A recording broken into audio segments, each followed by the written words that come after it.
Assalamu alaikum. Welcome dear students in the class of Computer Science first year. Today we will discuss lecture number 13. उससे पहले हम देखते हैं कि previous lectures में हमने क्या पढ़ा था। प्रीवियस लेक्चर नंबर 12 के अंदर जो है हमने चैप्टर नंबर 5 को स्टार्ट आउट किया था। चैप्टर नंबर 5 में हमने दर्ज टॉपिक जो थे वो रीड आउट किए थे। उसमें हमने कंप्यूटर आर्किटेक्चर के बारे में पढ़ा था, उसके कंपोनेंट्स क्या हैं उसको रीड आउट किया था। उसके बाद हमने सीपीयू, मेन मेमोरी और कैशे मेमोरी क्या होती है उसके बारे में देखा था। उसके बाद रोम, उसके टाइप्स को हमने देखा। उसके बाद रैम और रोम में क्या फ़र्क था इसको हमने रीड आउट किया था इन चैप्टर नंबर 5। और टॉपिक नंबर जो था हमारा वो 1 था और लेक्चर नंबर जो था वो हमारा वो 12 था। आज हमने क्या पढ़ना है, आज जो है हमने रैम और उसके टाइप्स को हमने पढ़ना है। उसमें हमें देखना है कि उसके दो टाइप्स हैं हमारे पास, एस रैम और डी रैम क्या है और इन दोनों में फ़र्क क्या होता है। सबसे पहले हम देखते हैं कि रैम क्या है। इसका इंट्रोडक्शन सबसे पहले देख लेते हैं। मीन्स आप कह सकते हैं कि इसकी डेफिनेशन क्या है। रैम क्या होती है, स्टैंड फॉर है रैंडम एक्सेस मेमोरी।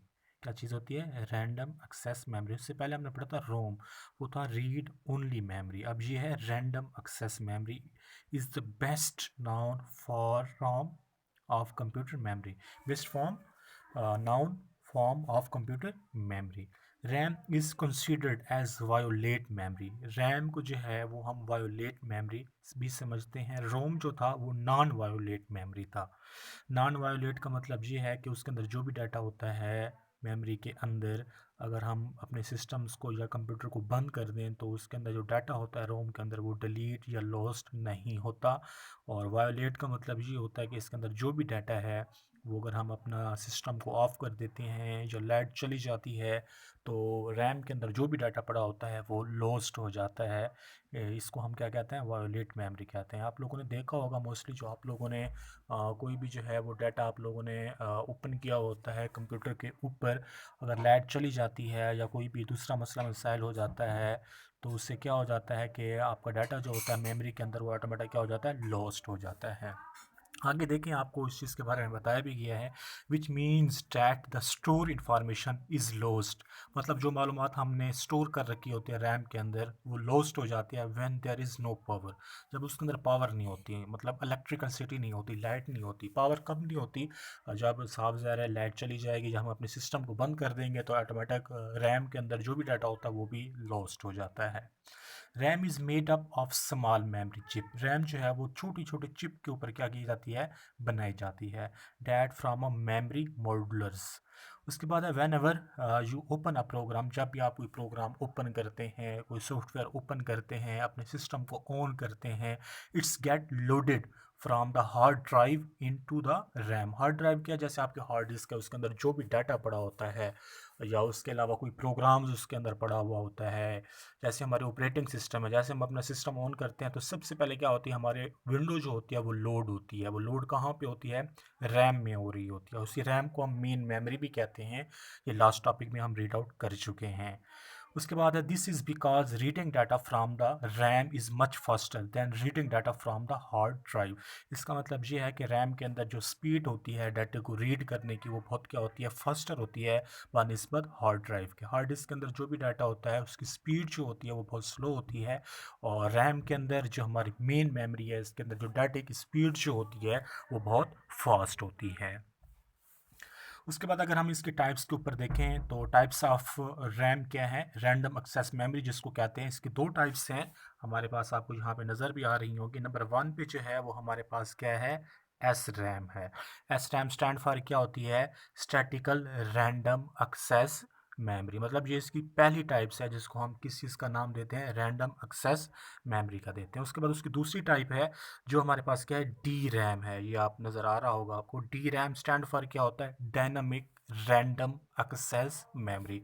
दो टाइप्स हैं इसकी, एक मरतबा फिर से रीड आउट कर लेते हैं। रैम स्टैंड फॉर क्या है, यहाँ पे आपको ये नज़र आ रहा है, रैंडम एक्सेस मेमोरी है। इसका जो नाम है, फुली नेम है इसका हमारे पास, रैंडम एक्सेस मेमोरी। इसकी पहली टाइप जो है हमारे पास वो क्या है, एस रैम स्टैंड फॉर क्या होता है, स्टैटिक रैंडम एक्सेस मेमोरी। उसके बाद नंबर 2 पे हमारे पास जो होता है वो डी रैम है। डी रैम स्टैंड फॉर क्या होता है, डायनामिक रैंडम एक्सेस मेमोरी। इसको चल के हम आगे देखते हैं कि एस रैम में क्या होता है और डी रैम में हमारे पास क्या होता है। इसके टाइप्स में वही हमारे पास आ रहा है। सबसे पहले अगर हम देखें तो एस रैम की बात की जा रही है, स्टैंड फॉर वही बात स्टैटिकल रैंडम एक्सेस मेमोरी। कहते हैं S RAM hold data in a static form as long as the memory has power. Static का मतलब ये होता है कि जैसे ही रैम के अंदर पावर होगी, मतलब हमारा सिस्टम ओपन होगा, कोई डाटा उसके अंदर एग्जीक्यूट हो रहा होगा, उस वक्त तो ये ऑन रहेगी। जैसे ही हम अपने सिस्टम्स को बंद कर देंगे तो इसके अंदर ऑटोमेटिक कोई भी डाटा जब नहीं होगा तो इस रैम ने काम करना छोड़ देना है।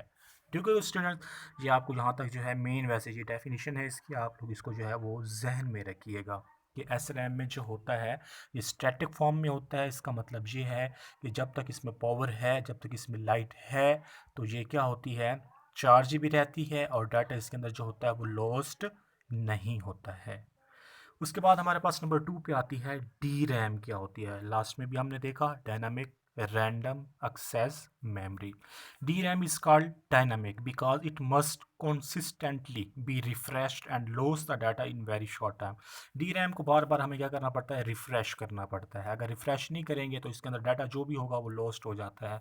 बाज़ औक़ात आप लोगों ने देखा होगा, जैसे हम अपने सिस्टम्स को ऑन करते हैं ना, सबसे पहले हम रिफ्रेश कर रहे होते हैं, तो रिफ्रेश का मतलब ये होता है कि रैम के अंदर जो लोडिंग हो रही होती है ताकि वो थोड़ी सी रिफ़्रेश हो जाए और स्पीड जो है वो हमें क्या मिलनी चाहिए, थोड़ी सी फास्ट मिलनी चाहिए। अगर हम उसको रिफ़्रेश नहीं करते तो हमारा डाटा लॉस्ट होने के चांसेस भी हो सकते हैं। और दूसरे नंबर पे जो है इसकी स्पीड जो होती है वो बहुत स्लो हो जाते हैं जब तक हम उसको रिफ़्रेश नहीं करते। ठीक है स्टूडेंट्स, तो हमारे पास ये दो चीज़ें, रैम, इसकी दो टाइप्स, एस रैम और डी रैम, और ये लॉन्ग क्वेश्चंस के लिए भी काफ़ी इंपॉर्टेंट है। लास्ट में भी जैसे मैंने आप लोगों को बताया था, दो मेन टॉपिक हमने पढ़े थे और ये तीसरा मेन टॉपिक है, क्योंकि चैप्टर नंबर 5 काफ़ी इंपॉर्टेंट है, तो इसमें से लॉन्ग क्वेश्चंस आते हैं, हम ये स्मार्ट सिलेबस के लिहाज से ही कर रहे हैं। उसके बाद ये हमारे पास डिफरेंस आता है कि एस रैम में और डी रैम में क्या फ़र्क है। ठीक है स्टूडेंट, सबसे पहले अगर हम देखें, अगर हम एस रैम की हम बात करें, रिक्वायर लेस मेमोरी, मतलब ये मेमोरी जो है वो क्या करता है, लेस लेता है। मेमोरी लेस का मतलब ये है कि जगह जो है वो क्या करता है, ये कम लेता है। उसके बाद डी रैम में क्या है, रिक्वायर मोर मेमोरी, ये जगह ज़्यादा लेता है। उसके अलावा access time is low. Access time का मतलब ये, कोई भी डाटा को एक्सेस करना है हमने, डाटे को लेना है हमने, तो इसकी स्पीड जो होती है वो बहुत स्लो होती है। उसके बाद एक्सेस टाइम इज़ मोर, इसका टाइम जो होता है डाटा को एक्सेस करने का वो ज़्यादा होता है। उसके अलावा डू नॉट बी रिफ़्रेश, इसको बार बार रिफ़्रेश नहीं करना पड़ता, एस रैम को बार बार रिफ़्रेश नहीं करना पड़ता, क्योंकि ये स्टैटिक रैम है, ये उस वक्त तक ऑन रहेगी जब तक इसके अंदर पावर होगी। नीड टू बी रिफ़्रेश, इसको बार बार रिफ़्रेश करना पड़ेगा, क्योंकि अगर हम इसके अंदर कोई भी डाटा पड़ा हुआ है तो ये डाटा उस वक्त तक पड़ा रहेगा जब तक हम इसको रिफ़्रेश करते रहेंगे।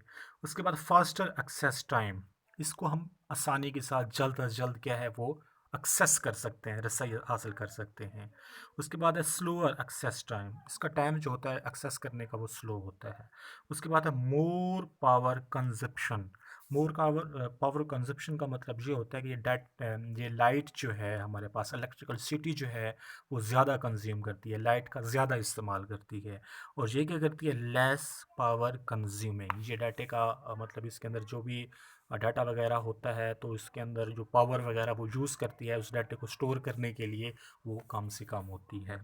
उसके अलावा यूज्ड इन कैशी मेमोरी, मतलब एस रैम का ज़्यादातर इस्तेमाल कहाँ पे होता है, कैशी मेमोरी में। लास्ट टॉपिक में हमने पढ़ा था कैशी मेमोरी क्या होती है, एक छोटी सी मेमोरी होती है जिसको हम कैशी मेमोरी कहते हैं, जो बहुत फास्ट होती है। उसके अलावा अगर हम डी रैम में बात करें, यूज्ड इन मेन मेमोरी, और डी रैम का इस्तेमाल जो है इसको हम क्या यहाँ पर करते हैं, डी रैम में करते हैं। मतलब डी रैम का इस्तेमाल मेन मेमोरी में और एस रैम का इस्तेमाल कैशी मेमोरी के अंदर होता है। ठीक है स्टूडेंट्स, तो ये टॉपिक जो है हमारा यहाँ पर जो है वो अख्ताम पज़ीर हो जाता है। अगर यहाँ पे हम थोड़ा सा देखें रैम हमारे पास कौन सा होता है उसकी फ़िगर की अगर हम बात कर लें तो आप ये देख सकते हैं कि ये भी एक रैम पड़ी, मुख्तलिफ़ किस्म की रैम जो हैं डिज़ाइनिंग के लिहाज से आप लोग देख सकते हैं, ये पड़ी हुई है, जैसे ये पड़ी हुई है मुख्तलिफ़ किस्म के। और यहाँ पे देखें तो 8 बिट्स होती हैं, ये पहले भी मैंने बात की थी, ये पहली बिट है, ये दूसरी बिट है, ये ब्लैक ब्लैक से आपको बोर्ड नज़र आ रहा है, ये तीसरी है, ये चौथी है। अब ये जो एक कागज़ लगा हुआ है इसके ऊपर भी नीचे 4 हैं, ये पहली, ये दूसरी, ये तीसरी, ये चौथी।